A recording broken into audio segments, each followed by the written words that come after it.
तो पहले तो हम बताएंगे प्रसादम का। हाँ, तो ये भी लगेगा कि अरे ये तो प्रसाद का तो मालूम है कि सबको प्रसाद खाना चाहिए, है ना, ये तो मालूम ही है हमें।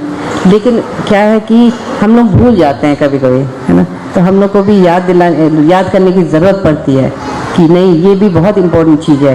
क्यों प्रसादम ज़रूरी है? क्योंकि प्रसाद ऐसी चीज़ है जो हमारे कॉन्शियसनेस को बदलती है। आप देखिए कि जब कभी आपने प्रसाद नहीं खाया हुआ, कैसे आपको अंदर से लगता है, बहुत अच्छा नहीं लगता है, एक अजीब सा मालूम है कि कुछ गड़बड़ करा है। आज मेरी कॉन्शियसनेस अच्छी नहीं रही है क्योंकि हमने प्रसाद नहीं खाया। क्यों? क्योंकि जो कुक होता है, जो खाना बनाता है, उसका कॉन्शियसनेस हमें मिलता है। खाना बनाने वाले का जो मन की स्थिति है वो हम लेते हैं खाने के टाइम। तो अगर आपने बाहर का कुछ खाया, उस आदमी ने बीड़ी पी करके उस चीज़ को खाना बनाया और आग जलाई, हाँ, तो वो कॉन्शियसनेस आपको मिलेगा। It's a scientifically proven thing. एक भक्त बनाता है, उसका कॉन्शियसनेस मिलेगा। कभी कोई बहुत गुस्से में खाना बनाता है, उसका कॉन्शियसनेस मिलेगा, है ना। कहते हैं ना, आयुर्वेद में कहते हैं खाओ तो बड़े पीसफुली बैठ के खाओ, शांति में खाओ, शांति में खाना बनाओ, क्योंकि उनको मालूम है कि they studied that we take that consciousness. और खास करके अनाज बहुत ज़रूरी है कि बाहर का नहीं खाएं। और कभी कभी बच्चे मांगते हैं ना पोटैटो चिप्स और ये सब चीज़ें मांगते हैं, तो एटलीस्ट कम से कम अनाज नहीं है वो, आप फिर भी दे सकते हैं। लेकिन जब अनाज खाते हैं तो उसमें पाप आ जाता है, तो उसका ध्यान देना पड़ेगा। और कैसे करें उसको, कैसे इस चीज़ को कैसे संभालें हम लोग, उससे उसके चैलेंजेस आते हैं। क्योंकि स्कूलों में क्या करते हैं, पार्टीज़ होती है, जॉब पे जा रहे हैं तो उसकी अलग पार्टीज़ होती है, और एक्सपेक्टेशन होता है कि आप कलीग्स के संग बैठ के खाना खाएंगे।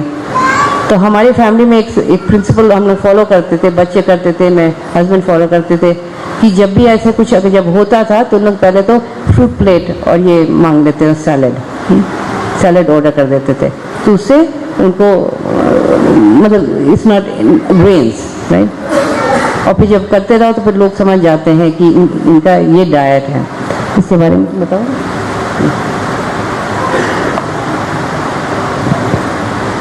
तो अक्सर अब हम प्रोफेसर एट अरोरा यूनिवर्सिटी, तो अब बाहर काम करते हैं, एंड अक्सर वी नो कि अपने वर्क पर, काम पर हम लोग को कोई you have to attend some lunches, dinners अपने कॉलीग्स के साथ, बॉस को इनवाइट करता है party, you required to go, अपने वर्क के लिए यू हैव टू गो।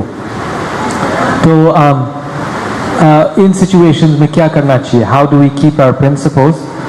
या इवन विथ रिलेटिव्स, जैसे हम लोग के जो रिलेटिव्स होते हैं, you know, they are not in Krishna consciousness, लेकिन वो बुलाते अपने घर, तो हम लोग को क्या है कि शुरू से ही उनको स्टैंडर्ड बता देना चाहिए, वेरी रिस्पेक्टफुली, कि यू नो कि हम बाहर कम नहीं खाते। I don't eat food that's cooked in a kitchen that cooks meat. तब वो समझ जाते हैं वो पॉइंट। अगर आप बीच में उसको चेंज करोगे कि शुरू में आप खा रहे हो कि आप रिलेशनशिप बनाना है और फिर बाद आप नहीं खाओगे, तो उससे तब मिसअंडरस्टैंडिंग होता है। लेकिन हम लोग क्या करते हैं कि शुरू से जैसे कि हम लोग सैलड खाएंगे या फ्रूट्स खाएंगे। आजकल स्पेशली यूएस में, यहाँ पर भी शायद ऐसी है, सैलड बहुत अच्छा माना जाता है, वेरी हेल्थी डाइट। ये सैलड खा रहा है, बहुत हेल्थ में है, सब लोग ओवरवेट हो रहे हैं, ओबीस हो रहे हैं, तो हम उनसे कहते हैं I just take salad for lunch. तो उनको लगता है दिस इज वेरी नाइस, हम भी सैलड खाएंगे, you know, this is good for my health, मेरे लिए भी इंस्पिरेशन है।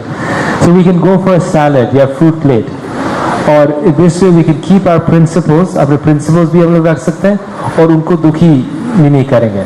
मेन चीज़ वो हम लोग का संग चाहते हैं, वो चाहते हैं कि हम लोग के साथ वो बैठे खाना खाएं।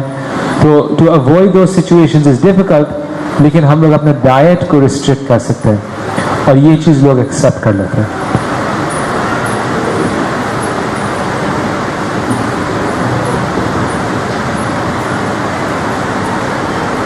प्रभुपाद जी ने एक जगह कहा है कि if we make this vow that we will only eat Krishna prasadam, and if we just eat Krishna prasadam, then we go back home, back to godhead.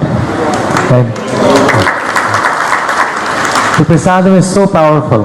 और हम लोग अक्सर स्पेशली थोड़ा मॉडर्न वर्ल्ड में हम लोग उसको लाइटली लेते हैं कि अरे खा लो बाहर का, क्या है।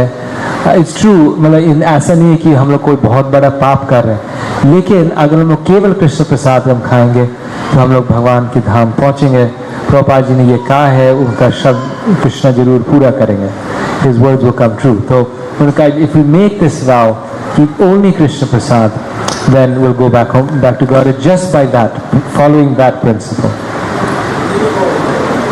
और इसको चीज़ को कैसे मैनेज करना है जब जाना होता है कोलीग पार्टी में और ये वो लोगों को, तो क्या करना चाहिए कि हम क्या करते थे कि हम एक पॉट पकोड़ा बनाते थे और एक पॉट में बिरयानी। तो उसमें क्या होता था कि लोग भी खा लेते थे और बच्चों का हमारा पेट भर जाता था। तो कोई मतलब बच्चे खाना नहीं ढूंढ रहे हैं कि कौन सा खाना खाएं, उनके अंदर कोई टेम्पटेशन नहीं हुआ फिर, क्योंकि अपना खुद का खाना इतना अच्छा होता है और लोग भी खाते हैं, है ना। तो ये ट्रिक करते थे, जहाँ भी जाओ प्रसाद लेके जाओ और दो पॉट्स में बना करके और सब खाते और खुद पेट भर जाता है। और पहले से उनको याद दिलाते थे जाने के पहले कि हम लोग क्यों प्रसाद खाते हैं, क्योंकि बच्चों क्या है ना, उनको दिन भर ये रिमाइंडर चाहिए होता है, कितना भी आप शिक्षा दो लेकिन फिर भी वो भूल जाते हैं। तो उनको बार बार समझाना पड़ता है, बार बार, और खुद पेट में भरा रहता है तो भी और नहीं मांगते हैं। तो ये सब ट्रिक्स हैं कैसे बच्चों को अवॉइड करने का ट्रिक्स है। तो हमेशा ये भी कर सकते हैं। और जनरली जैसे कि गोपाल कह रहा है कि ये बच्चे जो है ये इससे स्ट्रांग हो जाते हैं और बच्चों को कम दिक्कत होती है, माँ बाप को ज़्यादा दिक्कत होती है इसमें। वो कमज़ोर हो जाते हैं, माँ बाप कमज़ोर हो जाते हैं। उनको दया आती है कि अरे बच्चा मिस आउट कर रहा है स्कूल में ये हो रहा है, वो खा नहीं रहा है। और ये हमने नोटिस करा था, जब बच्चे हमारे 2 साल के स्कूल में जा रहे थे हम ज़्यादा मेहनत कर रहे थे। रोज़ पिज़्ज़ा पार्टी होती थी, रोज़ पिज़्ज़ा बना के ले जा रहे हैं, तो कभी कुकी बना के ले जा रहे हैं, बैक एंड फोर्थ। तो मुझे तो ज़्यादा मेहनत लगता था ना, क्योंकि उसमें मेहनत करना पड़ता था, राइट। तो बच्चे को अवॉइड करने के लिए हमें बनाना पड़ेगा उसका सब्स्टिट्यूट, पिज़्ज़ा और कुकीज़ और ये सब बनाना पड़ेगा। लेकिन it's well worth it, it's worth it.